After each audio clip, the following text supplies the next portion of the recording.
आपकी बेचैनियों को कम करेगा आपका नज़रिया। यदि आप भी चाहते हैं एक बेहतरीन लाइफ को जीने के लिए, तो आपको सबसे पहले अपने पर्सनैलिटी ग्रूमिंग पर बहुत ज़्यादा ध्यान देने की ज़रूरत है। आज की भाग दौड़ भरी ज़िंदगी में हर कोई सौ बेचैनियाँ पाले बैठे हैं। सच तो यह है कि जिन लोगों को आप सुखी मानते हैं उनसे कभी अगर बैठकर 2 घड़ी बात करें और वे भी अपने मन की पिटारी खोल दे, तो पता चलेगा कि उनके मन में कितनी उथल पुथल मची हुई है।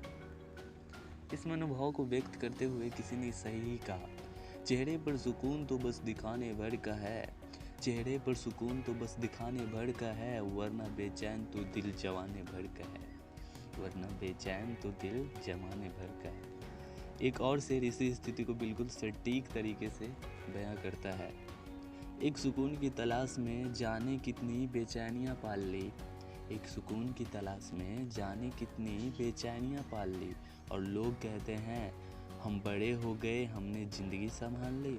चलिए दोस्तों, आगे बढ़ते हैं। माना कि बेचैनियां हमारी ज़िंदगी का एक ज़रूरी हिस्सा बन चुकी है, जिनसे पूर्ण छुटकारा पाना तो संभव नहीं है, पर आप अपनी नज़रिया बदलकर खुद को परेशानियों और दुश्वारियों से बचा सकते हैं।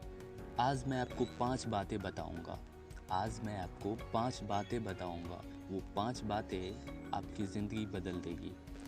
तो आते हैं पहली बात पर।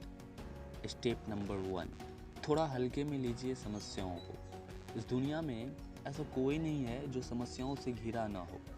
कुछ समस्याएं तो ऐसी है जिन्हें आप चाहकर भी दूर नहीं कर सकते। इनसे घबराने, विचलित या उदास होने से आप अपनी रूटीन लाइफ के दूसरे काम भी ठीक से नहीं कर पाएंगे। इससे आपकी लक्ष्य प्राप्ति भी बाधित होगी।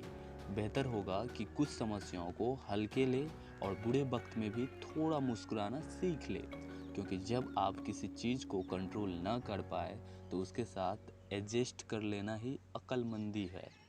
इससे आपको सोचने समझने की ऊर्जा मिलेगी। किसी ने सच ही कहा है, देखो तो एक ख्वाब है ज़िंदगी, पढ़ो तो एक किताब है ज़िंदगी, सुनो तो ज्ञान है ज़िंदगी। देखो तो ख्वाब है ज़िंदगी, पढ़ो तो एक किताब है ज़िंदगी, सुनो तो ज्ञान है ज़िंदगी, पढ़ हंसते रहो तो आसान है ज़िंदगी, पढ़ हंसते रहो तो आसान है ज़िंदगी। चलिए इसी के साथ आगे बढ़ते हुए हम स्टेप नंबर 2 की बात करते हैं। जोड़ के झटके को धीरे से ले।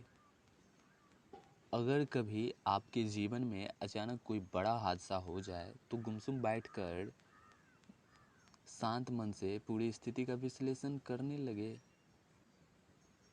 ऐसा नहीं करने के बजाय हमें गुमसुम नहीं बैठना है और शांत मन से पूरी स्थिति का विश्लेषण करना है और सोचना है कि इस वर्तमान स्थिति में अपना बेस्ट हम क्या कर सकते हैं। खुद को मोटिवेट करना है, बाउंस बैक करने के लिए नई ऊर्जा से सराबोर हो जाना है और अपनी नियति को मान लेना है और एक शेर गुनगुनाना है।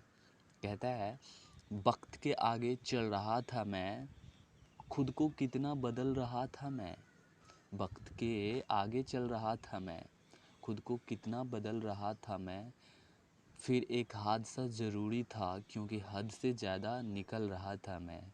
वैसे भी आपने देखा ही होगा कि पेड़ कभी खुद से टूटकर गिरे फूले और फलों को लेकर चिंतित नहीं रहते हैं और नहीं रुकते हैं, वे फिर से नए फूल और फल पैदा करने में लगे रहते हैं। ऐसे हमें भी